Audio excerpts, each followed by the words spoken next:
আসসালামু আলাইকুম। জাতীয় নির্বাচন বাংলাদেশের বর্তমান প্রেক্ষাপটকে ঘিরে কিন্তু অনেকটাই আলোচিত।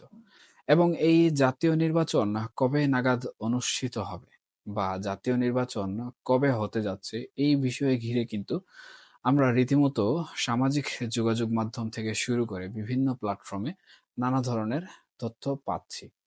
এবং একই সাথে এই জাতীয় নির্বাচন ঘিরে সামাজিক থেকে শুরু করে রাজনৈতিক অঙ্গনে কিন্তু ব্যাপক আলোচনা সমালোচনা চলে আসছে। তবে অন্তর্বর্তীকালীন সরকার কর্তৃক ২০২৬ সনে জাতীয় নির্বাচন অনুষ্ঠিত হবে এমন একটি বার্তা যখন সামনে চলে আসে, তখন রীতিমতো সবাই এই বিষয়টি নিয়ে তাদের লাভ ক্ষতির হিসাব টানতে ব্যস্ত হয়ে পড়েছে। দেখুন, এই যে জাতীয় নির্বাচন রয়েছে, এই জাতীয় নির্বাচন অনেক রাজনৈতিক দল চাচ্ছে যে এটি দ্রুত সংগঠিত হোক। আবার অন্তর্বর্তীকালীন সরকার তাদের যে সংস্কার কার্যক্রম রয়েছে, সেই সংস্কার কার্যক্রমের প্রেক্ষিতে দীর্ঘ ১.৫ বছরের মতো সময় হাতে রেখে একটি সময় ঘোষণা করেছে।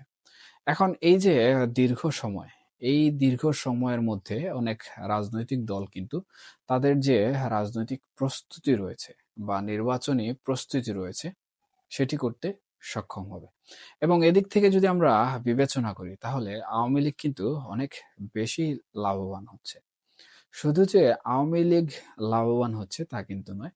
সাথে, সাথে যারা এই অন্তর্বর্তীকালীন সরকার গঠনে মুখ্য ভূমিকা পালন করেছে, অর্থাৎ আওয়ামী লীগকে ক্ষমতাচ্যুত করার পেছনে যে বৈষম্য বিরোধী ছাত্র আন্দোলন তাদের একান্ত প্রচেষ্টায় জড়িত ছিল, তারাও কিন্তু লাভবান হচ্ছে। এখন আওয়ামী লীগের লাভবান হওয়ার বিষয়টি নিয়ে পরে কথা বলবো। এর পূর্বে বৈষম্য বিরোধী ছাত্র আন্দোলন কিভাবে লাভবান হচ্ছে এই বিষয়ে অল্প করে আলোচনা করে নেওয়া উচিত বলে আমি মনে করি। দেখুন, বৈষম্য বিরোধী ছাত্র আন্দোলন যখন আওয়ামী লীগ সরকারকে গণ-অভ্যুত্থানের মাধ্যমে পতন ঘটায়, তখন তারা অন্তর্বর্তীকালীন সরকার গঠন করে। এবং তাদের একটি রাজনৈতিক মতাদর্শ বা রাজনৈতিক প্ল্যাটফর্ম তৈরি করার ইচ্ছা কিন্তু তখন থেকেই আমরা দেখতে পেয়েছি। তবে বিভিন্ন সময়ের প্রেক্ষিতে তারা সেটি করে উঠতে পারেনি এবং দেশের অস্থিতিশীল পরিস্থিতি সব মিলিয়ে তাদেরকে সেটি করতে দেয়নি। তবে এই যে রাজনীতির মাঠে নতুন করে রাজনৈতিক কার্যক্রম পরিচালনা করা এবং একটি রাজনৈতিক প্ল্যাটফর্ম সুষ্ঠুভাবে মেরুদণ্ড সহকারে দাঁড় করানো, এর জন্য কিন্তু বিভিন্ন রাজনৈতিক কূটকৌশল অবলম্বন করা প্রয়োজন। সেই সাথে সাথে সময় কিন্তু এখানে অত্যন্ত গুরুত্বপূর্ণ। এদিকে যদি বিবেচনা করি তাহলে এই যে বৈষম্য বিরোধী ছাত্র আন্দোলনের রাজনৈতিক মতাদর্শ বা রাজনৈতিক দল গঠন করার কথা বা আনুষ্ঠানিকতা, সেই আনুষ্ঠানিকতা তারা কিন্তু এই দীর্ঘ ১.৫ বছরের মধ্যে করতে সফল হবে। এবং তাদের যে একটি নতুন ভোটারের ভোট প্রাপ্তির সম্ভাবনা, সেটিও কিন্তু অনেকটাই এখানে প্রভাব বিস্তার করবে। কারণ আমরা ইতিমধ্যে আমাদের যিনি প্রধান উপদেষ্টা ওনাকে বলতে শুনেছি যে নতুন ভোটার যারা রয়েছেন তাদেরকে ভোটাধিকার প্রয়োগে উৎসাহিত করা এবং তাদের ভোটাধিকারের বিষয়ে বেশি গুরুত্ব দেওয়াকে কিন্তু উনি এখানে মুখ্য করে রেখেছেন। সুতরাং এখানে নিঃসন্দেহে বলা যায় যে অন্তর্বর্তীকালীনের যে প্রধান উপদেষ্টা রয়েছেন সরকারের, উনি এবং উনার সাথে নিহিত যে বৈষম্য বিরোধী ছাত্র আন্দোলনের রাজনৈতিক প্ল্যাটফর্ম তৈরি করার বিষয়, সেটি কিন্তু অনেকটাই এই দীর্ঘ সময় ঘিরে কার্যক্রম পরিচালনা করবে। যার প্রেক্ষিতে এই বৈষম্য বিরোধী ছাত্র আন্দোলন কিন্তু পরবর্তী নির্বাচনে একটি রাজনৈতিক মতাদর্শ নিয়ে তাদের অবস্থান পরিষ্কার করতে সক্ষম হবে।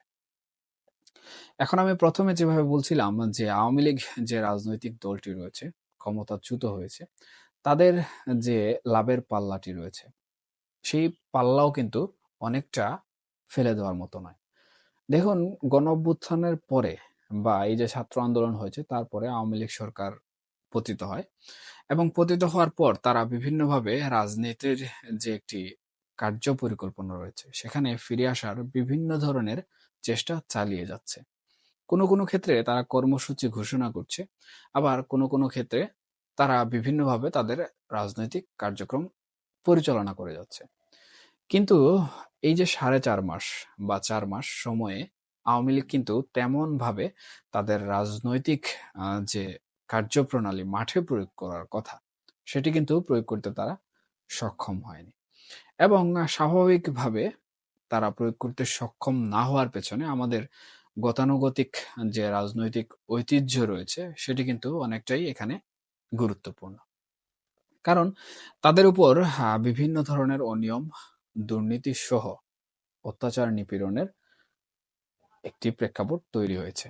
যার ফলে মামলা হামলা থেকে শুরু করে অনেক কিছুই কিন্তু এ রাজনৈতিক দলকে সহ্য করতে হচ্ছে। তবে এই যে দীর্ঘ সময়, নির্বাচনের যে দীর্ঘ সময়, সেই দীর্ঘ সময় কিন্তু তারা তাদের এই সকল কার্যকলাপকে গুছিয়ে আনতে সক্ষম হবে যদি তারা চেষ্টা করে।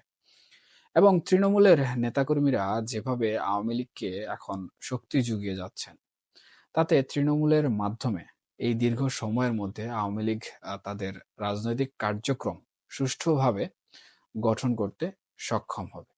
এবং এই দীর্ঘ সময়ের প্রভাবে তাদের যে একটি রাজনৈতিক ভূমিকা এবং রাজনীতির মাঠে ফিরে আসা, সেটি করতে কিন্তু তারা সক্ষম হয়ে যাবে। সুতরাং এই যে একটি দীর্ঘ সময়, এই দীর্ঘ সময়ে আমরা দেখতে পাচ্ছি যে আওয়ামী লীগের রাজনীতির মাঠে প্রভাব বিস্তার করা বা রাজনীতিতে ফিরে আসা কিন্তু অনেকটাই গুরুত্বপূর্ণ ভূমিকা নিয়ে আসছে।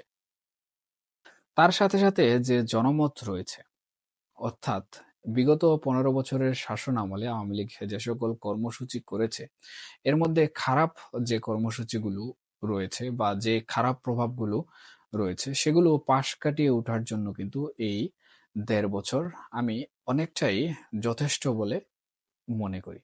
এখন যদি এই রাজনৈতিক দলটি, তাদের যে সকল নেতাকর্মীরা পথভ্রষ্ট ছিলেন, দুর্নীতিগ্রস্ত ছিলেন, তাদেরকে রাজনীতির মাঠে যেভাবে জনগণের কাছে ক্ষমা চাইতে হয়, সেই ক্ষমা চাওয়ার বিষয়টি নিয়ে যদি তারা মাঠ পর্যায়ে নামেন এবং তাদেরকে শুধু ক্ষমা নয় বরঞ্চ একটি বিচারিক প্রক্রিয়ায় নিয়ে আসেন, তাহলেও কিন্তু দেশের জনগণের কাছে তাদের গ্রহণযোগ্যতা, তাদের উন্নয়নমূলক কাজের যে ধারা ছিল, সেই ধারার মাধ্যমে ফিরে আসবে।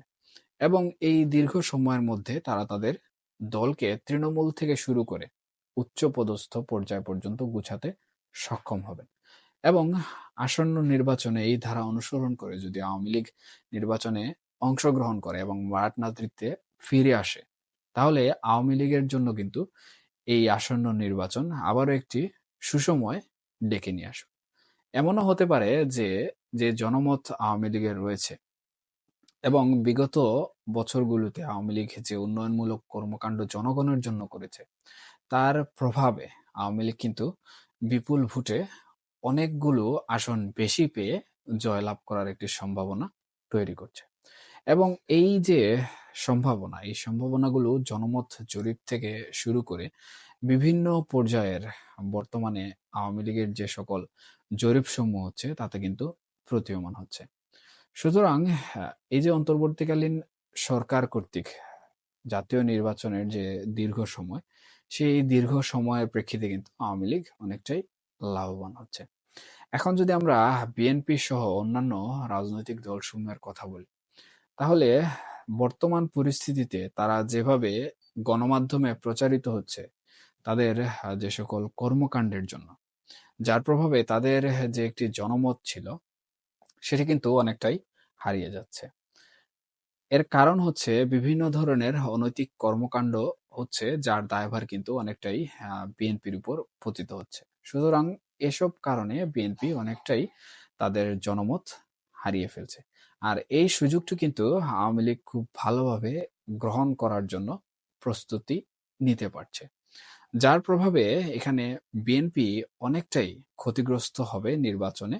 তবে লাভের পাল্লা হিসাব করলে আওয়ামী লীগ কিন্তু এখানে অনেকটাই বেশি লাভবান হবে।